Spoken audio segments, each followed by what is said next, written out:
Okay, all of you know that you are getting lab grades. In order for you to get all of your lab grades and to make everyone happy that's coming in after you and Mrs. Wackel happy, this is what you need to do. Make sure that all the sinks are cleaned out. There's no food in my sink. I just finished making something. I'm going to take out the basket. I'm going to wipe this down.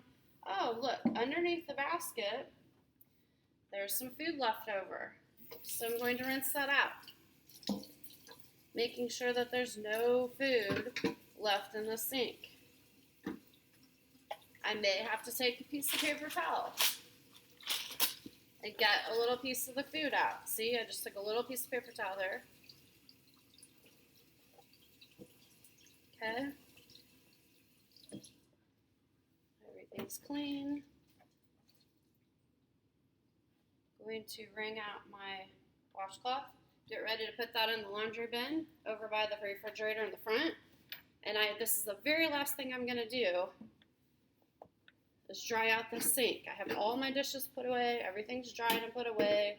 There's no more food left in the sink. And my sink is all dried out and clean. As you can see, shiny. Okay, and that's part of your lab grade. So once you do that, you should get a pretty good lab grade.